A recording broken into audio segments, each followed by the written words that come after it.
নমস্কাৰ পুনৰ পৰা এটা নতুন ভিডিঅ'লৈ আপোনালোক সকলোকে স্বাগতম জনাইছোঁ আৰু আজি আহি উপস্থিত হৈছোঁহি মই যোৰহাট জিলাৰ মৰিয়নি চেলেংঘাট নামচেচু অঞ্চলত। মোৰ মাতটো অলপ বহি আছে, অলপ কথা কওঁতে অসুবিধা হৈছে যিহেতু দুদিনকৈ ভাইৰেলত ভুগিলোঁ আৰু যাৰ ফলত মাতটো অলপ ভাগি আছে। সেইটো কাৰণে অকণমান আপোনালোকে হয়তো শুনি বেয়া পাব পাৰে, কিন্তু তথাপিতো এটা ভাল খবৰ লৈ মই এই মুহূৰ্তত আহিছোঁ। আৰু যিখন ঘৰত মই আছোঁ এই বৰ্তমান এই দৃশ্যটো চাওক, এইখন ঘৰত আছোঁ। এখন নামচেচুৰ এখন ঘৰ, সোণেশ্বৰ কুৰ্মী ঘৰ, আৰু সোণেশ্বৰ কুৰ্মী ঘৰৰ পৰিৱেশটো মই বৰ্তমান দেখুৱাই আছোঁ। এটা অতি ভাল খবৰ লৈ আহিছোঁ মই এইটো মুহূৰ্তত, কাৰণ এই যিটো খবৰে সঁচাকৈ আচলতে প্ৰতিজন লোককে এটা ভাল অনুভৱ দিব আৰু এটা ভাল অনুপ্ৰেৰণা দিব। এই যিসকল ছাত্ৰ ছাত্ৰী আছে, বিশেষকৈ যিসকল ছাত্ৰ ছাত্ৰী আছে যিসকলে নিজৰ সপোন যিসকলে দেখিছে বা সপোন দেখাৰ আৰম্ভ কৰিছে, এই ছাত্ৰ ছাত্ৰীসকলৰ কাৰণে এটা অতি অনুপ্ৰেৰণামূলক এইটো ভিডিঅ' হ'ব। কাৰণ মই আজি যিটো খবৰ দিবলৈ গৈ আছোঁ আপোনালোকক, প্ৰথমতে দৃশ্য চাওক। আমাৰ স্থানীয় তুষাৰপাল যিজন এজন সমাজসেৱক ৰূপে পৰিচিত, এইজন ছাত্ৰক, এইজন যুৱকক সম্বৰ্ধনা জনাইছে। এনেদৰে কিয় সম্বৰ্ধনা জনাইছে এই গোটেই কথাখিনি মই পাতিম, এই গোটেই কথাখিনি আপোনালোকক অৱগত কৰিম। প্ৰথমতে এই দৃশ্যখিনি চাই লওক আপোনালোকে, এই পৰিৱেশটো চাই লওক। মই আপোনালোকক এই পৰিৱেশটো দেখুৱাই আছোঁ। মৰিয়নি সমষ্টিৰ চেলেংঘাট নামচেচুৰ ভূপেন কুৰ্মী নামৰ এজন ছাত্ৰই এইবাৰ নীট ইউজিত তেওঁ বাছনি লাভ কৰিছে শিলচৰ মেডিকেল কলেজত MBBS পঢ়িবৰ কাৰণে, চিকিৎসা বিজ্ঞান পঢ়িবৰ কাৰণে সুযোগ লাভ কৰিছে। চাহ বাগিচা অঞ্চলৰ পৰা বহুত প্ৰত্যাহ্বান নেওচি বহুত কষ্টৰে তেওঁৰ পিতৃয়ে দিন হাজিৰা কৰে, মাতৃ এগৰাকী গৃহিণী, কিন্তু তাৰ পাছতো কিন্তু এই ভূপেন কুৰ্মীয়ে এই গোটেইখিনি প্ৰত্যাহ্বান নেওচি, আৰ্থিক দৈন্যতা সকলো নেওচি আজি তেওঁ চিকিৎসক হোৱাৰ পথত। আৰু সেই খবৰটো মই লৈ আহিছোঁ আৰু মই ভূপেন কুৰ্মীৰ লগত কথা পাতিবলৈ বিচাৰিম। এই গোটেই তেওঁৰ জাৰ্ণিটো, এই যি শৈক্ষিক জীৱনটো কেনেদৰে আগবাঢ়িছিলে, কেনেধৰণৰ প্ৰত্যাহ্বান পাইছিলে তেওঁৰ শৈক্ষিক জীৱনত, মই গোটেইখিনি কথা পাতিবলৈ চেষ্টা কৰিম। মই প্ৰথমতে তোমাক অভিনন্দন জনাইছোঁ যে তুমি এনেকুৱা এটা সফলতা লাভ কৰিছা। প্ৰথমতে জানিব বিচাৰিছোঁ তোমাৰ অনুভৱটো কেনেকুৱা। আজি তুমি যিহেতু শিলচৰ চিকিৎসা মহাবিদ্যালয়ত তুমি চিকিৎসা বিজ্ঞান পঢ়িবা, প্ৰথম অনুভৱটো কেনেকুৱা? হয়, মোৰ খুবেই ভাল লাগিছে, বহুত বেছি আনন্দিত হৈছোঁ। বহুত বেছি আনন্দিত হৈছা। তোমাৰ শৈক্ষিক জীৱন ক'ৰ পৰা আৰম্ভ হৈছিলে? কোনখন প্ৰাথমিক বিদ্যালয়ত পঢ়িছিলা? কোনখন তুমি হাইস্কুলত পঢ়িছিলা? অকণমান সেই বিষয়ে আমাক কোৱাচোন। প্ৰাথমিক বিদ্যালয় মই চেলেংঘাট নৱজ্যোতি বিদ্যালয়ত পঢ়িছিলোঁ। তাৰপাছত ক্লাছ 6ৰ পৰা 10লৈকে চেলেংঘাট হায়াৰ ছেকেণ্ডেৰীত, তাৰপৰা 11 আৰু 12 জ্ঞানপীঠ একাডেমি টিয়কৰ পৰা। দেখিছে এইজন ভূপেন কুৰ্মীয়ে চৰকাৰী বিদ্যালয়ত পঢ়িয়ে, যিখন চেলেংঘাট উচ্চতৰ মাধ্যমিক বিদ্যালয়, এখন চৰকাৰী বিদ্যালয়ত পঢ়িয়ে আজি তেওঁ চিকিৎসা বিজ্ঞানত তেওঁ আজি পঢ়িবৰ কাৰণে সুযোগ লাভ কৰিছে শিলচৰত। তেওঁ 3 তাৰিখে তেওঁৰ নামভৰ্তি হ'ব, কাইলৈ তেওঁ শিলচৰলৈ ৰাওনা হ'ব। তাৰ পূৰ্বে আমি এই ভিডিঅ' প্ৰস্তুত কৰিছোঁ যিহেতু তেওঁ কাইলৈ ইয়াৰ পৰা ৰাওনা হ'ব। আৰু এনে মুহূৰ্তত আচলতে আমাৰ ভাল লাগিছে, আজি যথেষ্টখিনি ভাল লাগিছে, যিহেতু এজন অঞ্চলটোৰ কাৰণে গৌৰৱ, অঞ্চলটোৰ কাৰণে সম্পদ এই ভূপেন কুৰ্মীৰ দৰে ছাত্ৰ। খুব ভাল লাগিছে আজি এই কথাখিনি আপোনালোকক জনাবলৈ পায়। মাতৃ আছে, মাতৃৰ পৰা জানিব বিচাৰিম, আপোনাৰ পুত্ৰই আজি এনেকুৱা ধৰণৰ সফলতা লাভ কৰিছে। আজি ভূপেন কুৰ্মী আপোনাৰ সন্তান, কাইলৈ চিকিৎসক ডক্টৰ ভূপেন কুৰ্মী হ'ব। মাতৃ হিচাপে কেনেকুৱা গৌৰৱ অনুভৱ হৈছে বা অনুভৱখিনি কওকচোন। মোক খুবেই ভাল লাগিছে, মই আনন্দিত হৈছোঁ আৰু কিনো।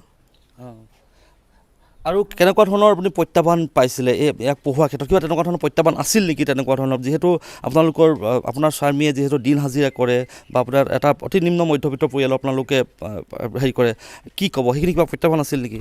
মই সৰুৰ পৰাই তাক কওঁ, ভালকৈ পঢ়িবি, ভাল কিবা এটা হ'বলৈ চেষ্টা কৰিবি, আমিতো ইমান ভাল নহয়, আমাৰ পৰিৱেশখিনি ভাল ল'লে আনিবলৈ চেষ্টা কৰিবি বুলি সদায় সেইখিনিয়ে কৈ থাকোঁ আৰু। মায়ে কৈ থাকে তেনেকৈ কথা ন? হয়। সেই কথাখিনি তুমি ৰাখিছিলা, সেইখিনি মাৰ কথাখিনি কেনেদৰে গ্ৰহণ কৰিছিলা? পঢ়া শুনাখিনি নিয়মিতভাৱে কৰি গৈছিলোঁ। বিশেষকৈ টিউশ্যন লৈছিলা নাই?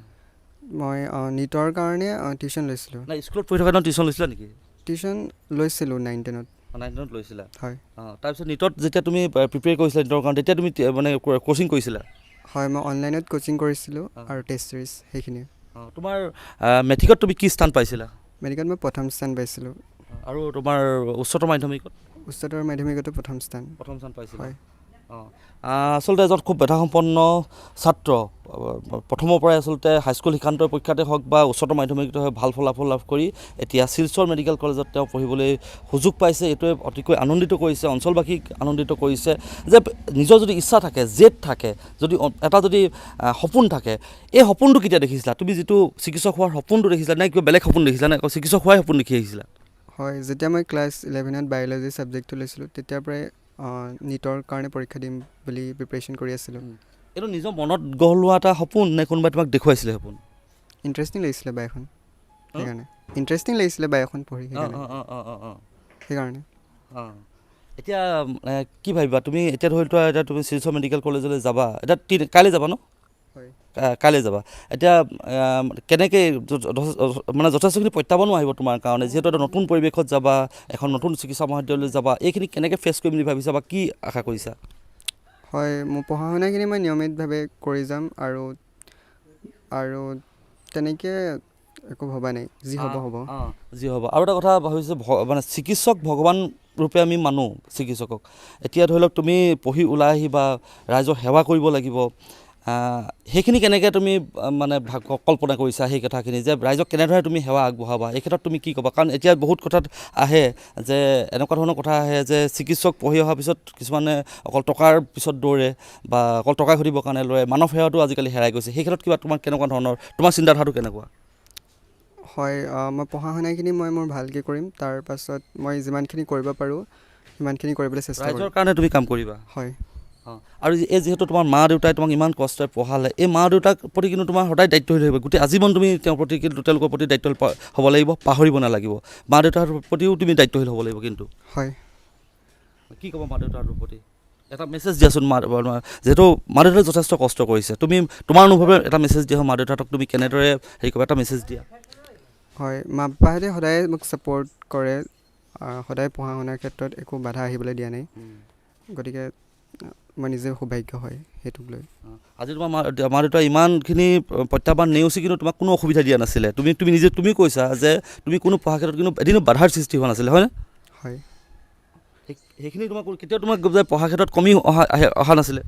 কেতিয়াও অহা নাই। মই অতিকৈ গুৰুত্বপূৰ্ণ এই মই কৈছোঁ যে সোণেশ্বৰ কুৰ্মী যিগৰাকী পিতৃ, তেওঁ দিন হাজিৰা কৰে, কিন্তু এই ছাত্ৰজন পঢ়াৰ ক্ষেত্ৰত কিন্তু কোনো দিনে বাধা হোৱা নাই বা কিবা এটা লাগ বুলি ক'লে কিন্তু কোনোদিন না বুলি কোৱা নাই। ই অতিকৈ গুৰুত্বপূৰ্ণ কথা। মই কৈছোঁৱে যে কিবা যদি এটা মনত জেদ থাকে, যদি হেঁপাহ থাকে, সপোন থাকে, সেইটো কোনটো বাধাই আচলতে ৰখাব নোৱাৰে, যিমানেই প্ৰত্যাহ্বান নাহক, যিমানে যি নাহক। সোণেশ্বৰ কুৰ্মী আছে, এজন গৌৰৱান্বিত পিতৃ। মই আপোনাৰ কাষলৈ আহিছোঁ, দাদা অকণমান এইফালে আহিব। আজি আপোনাৰ অনুভৱটো কেনেকুৱা? আপোনাৰ মইতো খুবেই আনন্দিত দেই। মইতো আগতে ক'লোঁ, মই দিন হাজাৰ কৰি লগ কৰাইছোঁ, কোনো যায় অভাৱ বৰ্তনটো গম নিদিওঁ। মই কি লাগে নালাগে মই কওঁ, যোগাৰ কৰিছোঁ, মোৰ কথা দেই। সেইখিনি অনুভৱ কৰিবলৈ নিদিয়ে, একো অনুভৱেই নাপায় যে পাপাই খালি পঢ়, সেইটোৱেই মই জানো, তাৰ বাহিৰে মই একো নাজানো। তাক কি লাগে মই ক'ৰ পৰা আনিম, সেইটো মোৰ কথা, কিন্তু মই যোগাৰ কৰি দিম। মই দিমেই।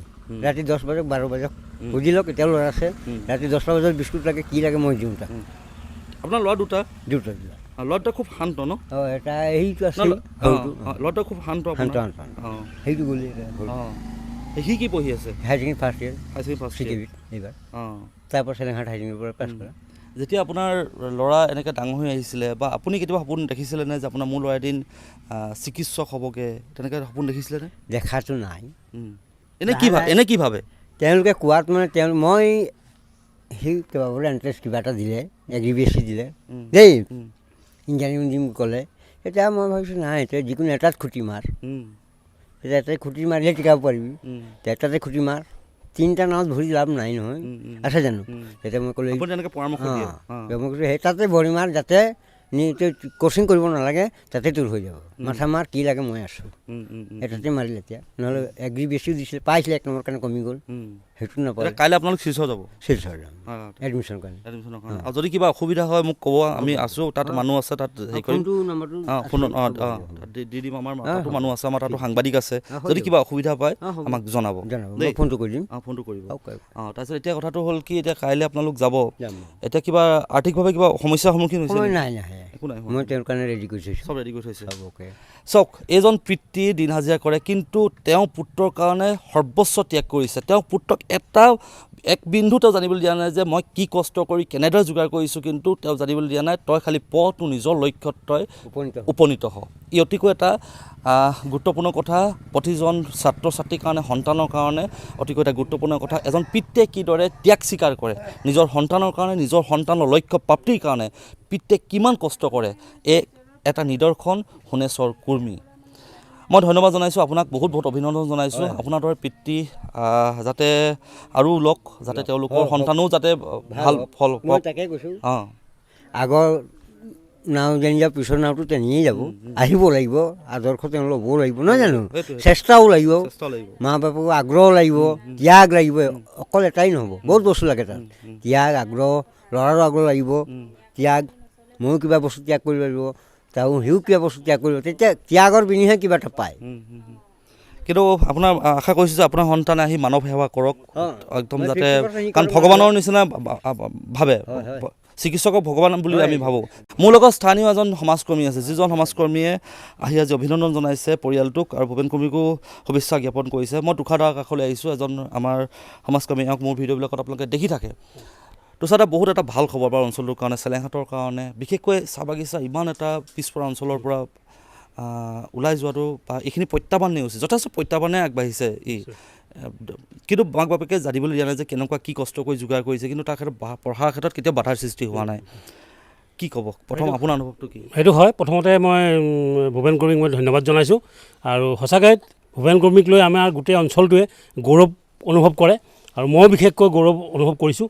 আৰু সঁচাকৈ পিতৃ মাতৃয়ে যথেষ্ট ত্যাগ কৰিছে, কষ্ট কৰিছে, কাৰণ পিতৃ মাতৃয়ে জানিবলৈ দিয়া নাই যে পিতৃয়ে ক'ৰ পৰা টকা গোটাইছে, কেনেকৈ কৰিছে, যাতে ল'ৰাজনৰ যাতে মনত যাতে কোনো ৰকমৰ যাতে প্ৰভাৱ নপৰে, বাধা নপৰে, চিন্তা নাহে যে দেউতাই পাৰিবলৈ নোৱাৰিব, সেই গোটেই বস্তুখিনি তেওঁলোকে হাতত লৈ জানিবলৈ নিদিয়াকৈ ল'ৰাটোক আজি এনেকুৱা এটা পৰিস্থিতি, এনেকুৱা এটা মানে হেৰিত লৈ গৈ সক্ষম ল'বলৈ সক্ষম হৈছে। আৰু আজি ভাল লাগিছে যে তেওঁ ভূপেন কৰ্মীয়ে শিলচৰ মেডিকেল কলেজত তেওঁ নামভৰ্তি কৰিবলৈ সুযোগ পাইছে, আৰু এই সঁচাকৈ আমাৰ অঞ্চলটোৰ কাৰণে এটা মানে গৌৰৱৰ বিষয়।